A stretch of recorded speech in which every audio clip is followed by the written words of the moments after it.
It's no secret that video gaming is a huge industry, a favorite hobby for millions of people and myself, and a source of friction in some families. In fact, 65% of American adults play video games, and according to Common Sense Media, kids ages 5 to 8 spend an average of 42 minutes on video games a day. Kids 8 to 18, that jumps up to about an hour and 20 minutes a day.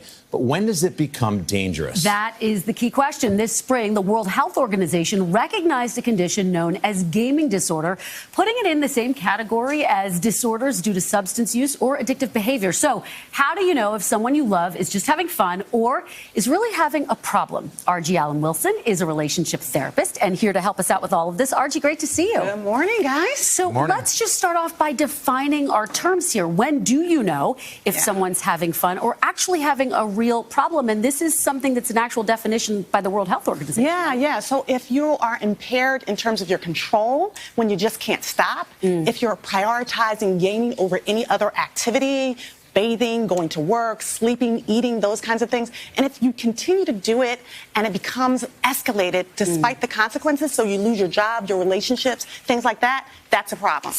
Those are the red flags. What do you do about it? So think about it. You do the research so you can assess what the symptoms are, right? You don't want to assume because your bandwidth might be different than someone else's. You might be able to play Fortnite and then go to work, but somebody else might not be able to do that. And then you really want to focus on what can you do to help. So have your resources handy so that if you can support them, be the support. You might have to do an intervention or go to therapy. What was the backlash from the gaming community when this came out from the World Health Organization? Well, listen, gaming, the bottom line is $1 billion industry, right? And the goal is to keep people playing it.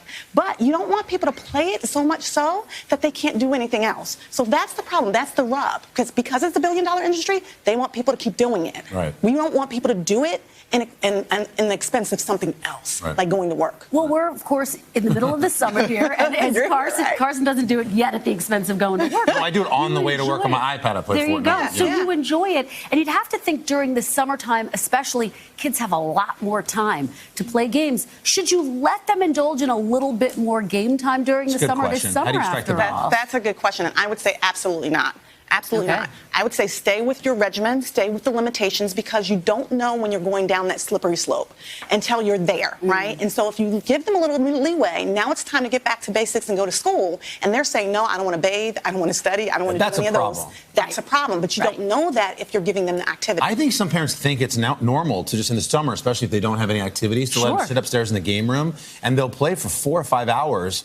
And they think that, well, it's summer, kid's doing that. But parents could be creating monsters. They could be. So I say, create alternative activities, right? Fun activities. Do other things with your children and tech-free zones. So eating, dinner, being in the car. Getting outside, playing sports. This is giving you time to bond and stay engaged with your kids. And if you don't do that, I say the 4-letter word for love with kids is time. You got to spend time. That's how you're going to know. I have a camera in my living room, and I can check on the kids, and I look, and I see them all on their devices. And then I go right in there and I go, guys, this happened yesterday. They played for a little bit, so you give them a little bit. Give them a little bit. And it's get outside, put some music on for them, and they washed the cars, and they were outside, and they loved it. They had a great time. And if you have a little bucket at the front door or something like that, or a basket, put the devices there. Then they get to put them there, and they get to pick them up when they want to. And I think Carson hits the nail on the head. Know what your kids are doing.